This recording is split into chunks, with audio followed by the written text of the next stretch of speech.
Harvesting Nature's Bounty, the Southern Canning Pear. William Hovey Smith, 2021. This is Hovey Smith, the Backyard Sportsman. And the theme of this is capturing nature's bounty. It is the wee hours of the morning, about 2 o'clock. And what I'm doing up at such an hour is putting up pears. I live at an old plantation site in central Georgia. And some of my ancestors, who knows, a century ago, or even longer, planted pear trees.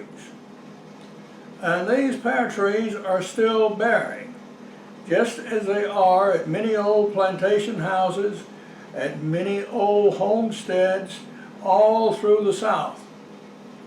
And these are particularly hard canning pear. This is not a pear that you pull off the tree and eat. If you do, you'll probably break teeth. These pears were meant to be processed in some degree, and I've already done several cookings this year. If you live anywhere from about Virginia to East Texas to the southern tip of Illinois, you're in the range of these trees, and they're dropping fruit right now. If you live near a national forest, you may go and gather the fruit as a rule. And so help out the trees. Because in my case, I had one tree that had very few pears, and the other that the limbs were literally breaking down because of the load of fruit on it. As a matter of fact, I hauled 2 limbs to the burn pile today after I'd cut them off and pulled them away from the tree. They were dead, although they still had pears hanging all over. So, help the trees and help yourself and utilize some of this free food. And this is what one of the pears looks like, and I'll show you in detail how you process it. You can see how heavily the tree is loaded with fruit.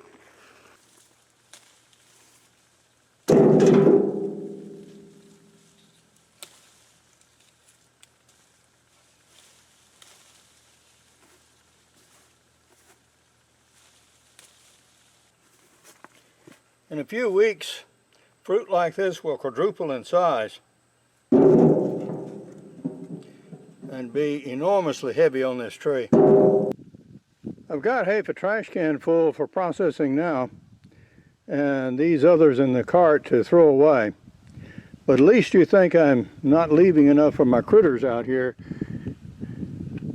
As you can see from all of the nibbled on and chewed up white pears there underneath the tree, yeah, they're finding more than enough to satisfy themselves, to say nothing of those that they just consume entirely. Now, after you gather your pears, I gather about a kitchen trash can full at the time. Cut off the top and bottom as I'm doing now. And go ahead and peel them.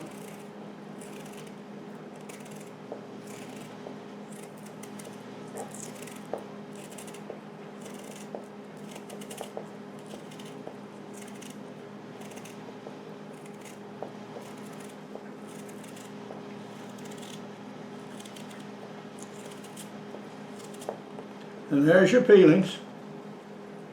Then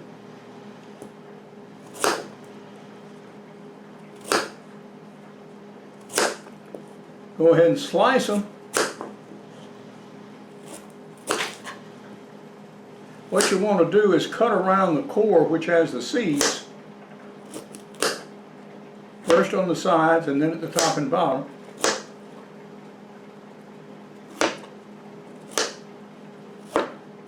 And there's the core. Toss that. And that goes out on my food plot for the deer.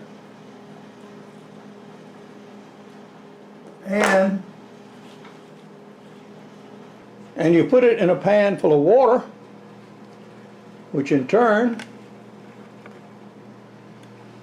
goes on the stove, And you proceed to boil it until the pears are tender enough to mash, if that's your intention. If you want them a little firm for pear preserves, then you don't boil them quite so long.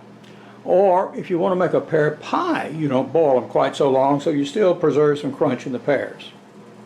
We're getting our spices ready for the sauce, and this includes nutmeg that I'm grinding here.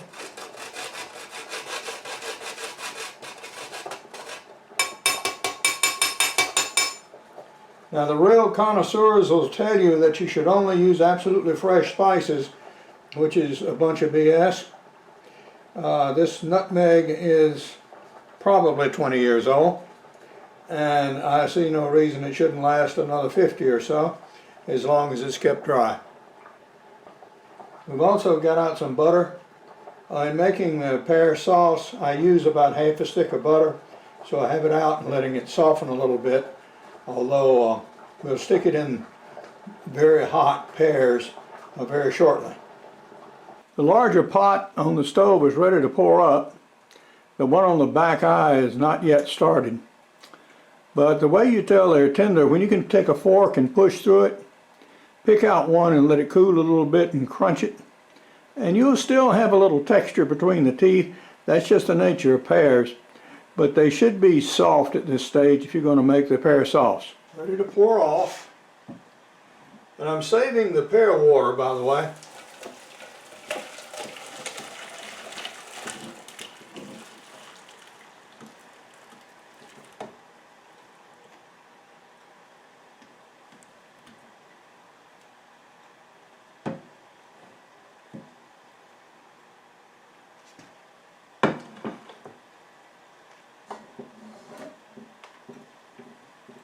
You want to let them drain.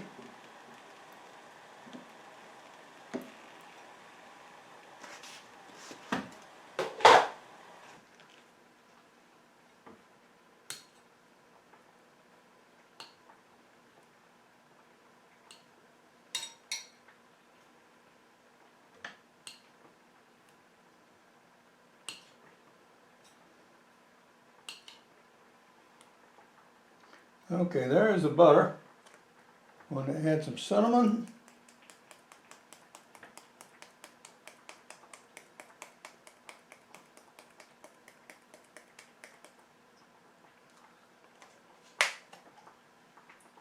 Some of our nutmeg.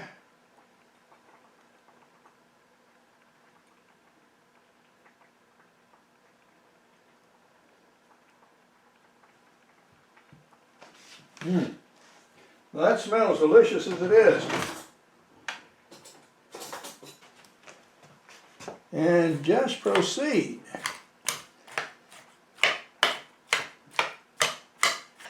You see how soft these pears are.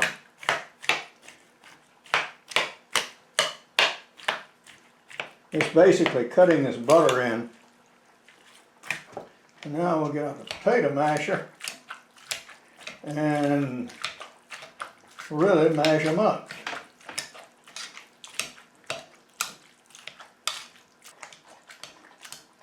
Now you can mash this up to whatever degree you like. I usually just leave some lumps in it because I sort of like it that way. If you're feeding infants, yeah, you'd want to take it smaller. But yeah, this is a reasonable consistency. So now you can adjust the taste and see if it's how you like it. The one other thing you do is add just a little bit of salt. About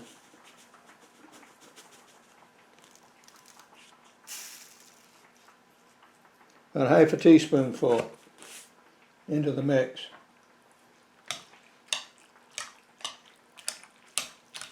And paradoxically, that reduces your need for sugar.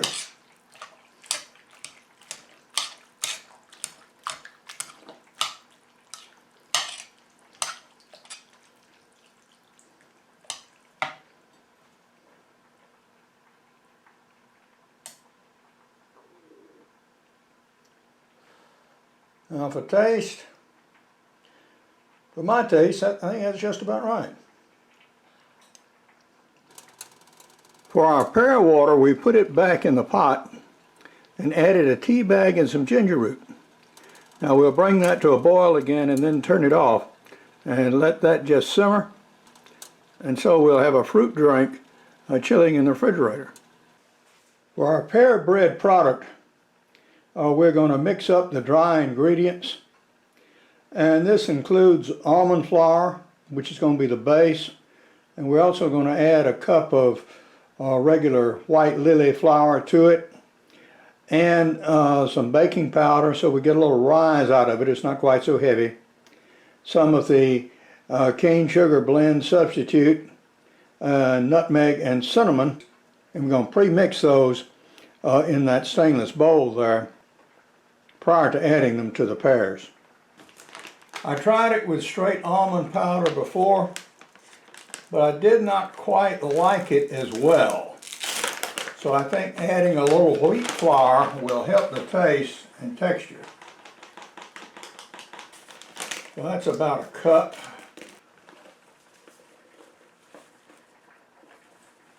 Approximately an equal measure of wheat.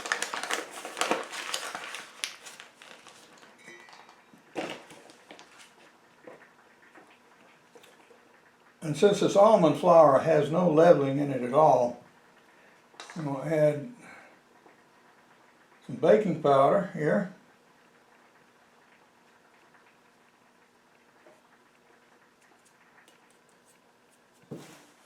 Salt.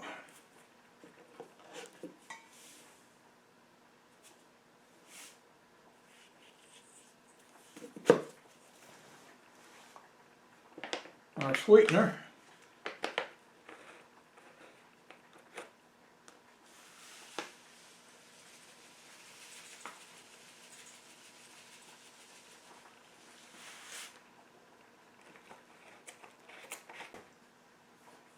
Cinnamon.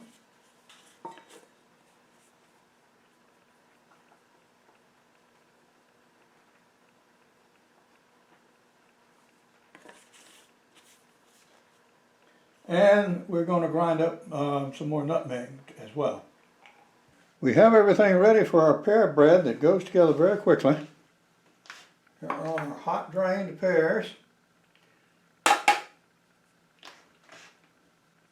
And butter.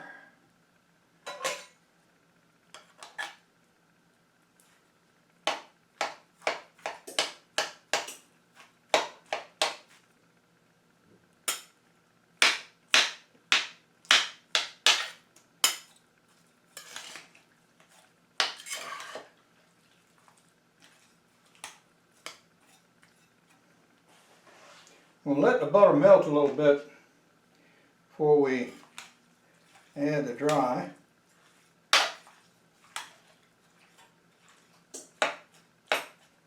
Okay, that's doing well. Now, our mix.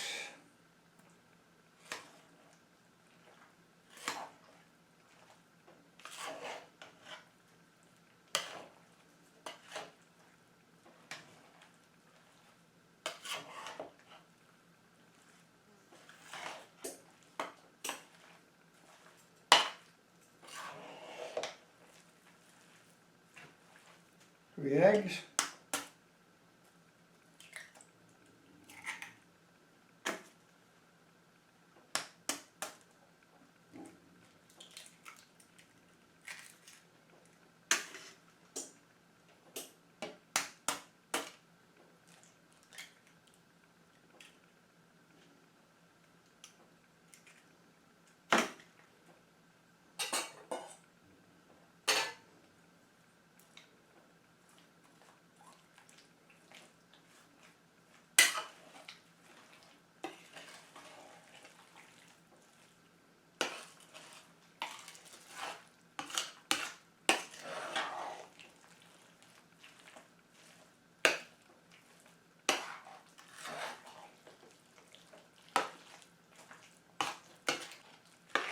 You want to mix everything, but not to the point of disturbing the integrity of the pears.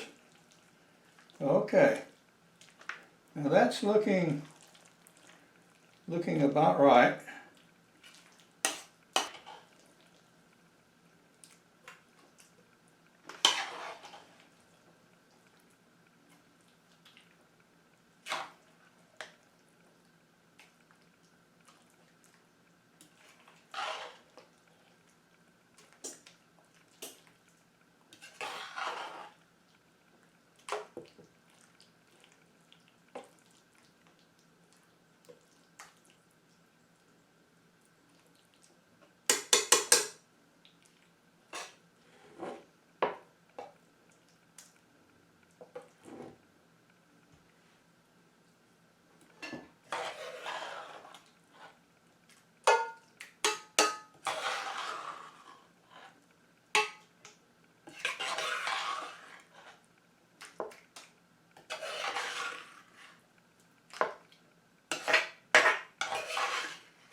Now these can go in the oven. One is going to be thicker than the other. But they're going to come off at slightly different times. This is the thinner one here.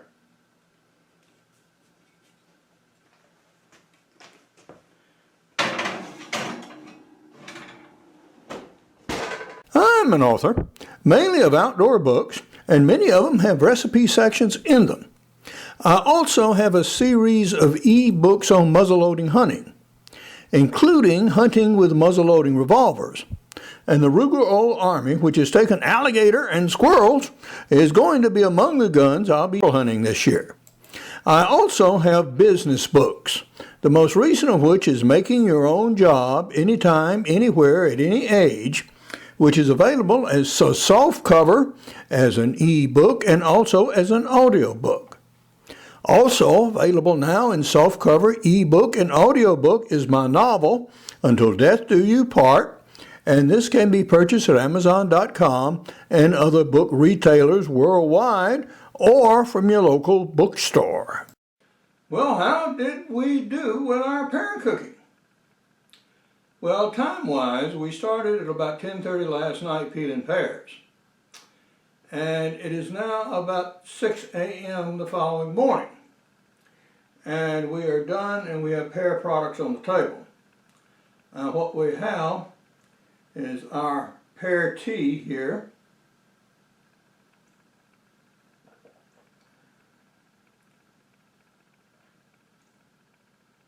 Which is naturally sweet. I boiled it down some more, and has a small taste of ginger. We have our pear sauce here, which is now chilled.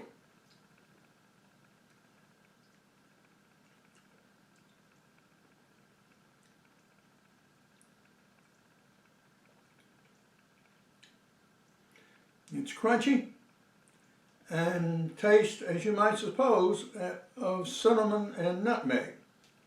You can taste them both. And we have here a product which we did with the flour, and this comes out not quite like, but something sort of similar to a pear leather, in that it's flexible, it folds, it has some strength, as you can see.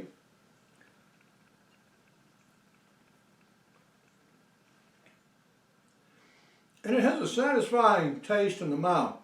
This has enough butter that you can feel it, and you can taste it, and it complements the pear as well.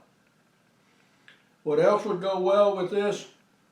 A little Cool Whip, a little cane syrup, some sharp cheddar cheese. All of that would go well as topping on this, although it really doesn't need anything at all. What else could you have done with the pears? Guess what? I still have a third of a bucket full down here. Okay. You can put them in the oven with a little water and poach them. And if they go dark, meaning burn a little bit, that's fine. It adds to the flavor. Or you can parboil them, as I did, and freeze them and use them in cereal or in anything you would want to put a mild tasting fruit in. Since pear itself does not have terrible much in the way of taste, I'll say compared to lemon, you can put it in savory dishes as well, where it adds a crunch, sort of like water chestnuts in Chinese food. So you can put it in stir fries, you can put it in soups, you can put it in stews, you can add it to other vegetables, any bean products, and it gives just a little fruit-based texture that you can use.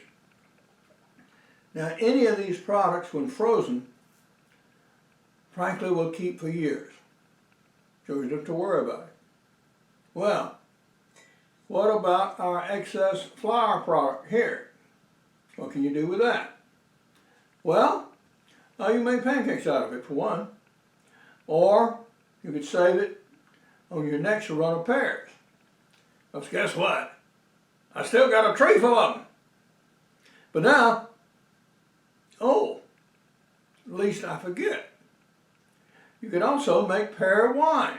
It's called Pear, and I have a previous video on how to make pear wine.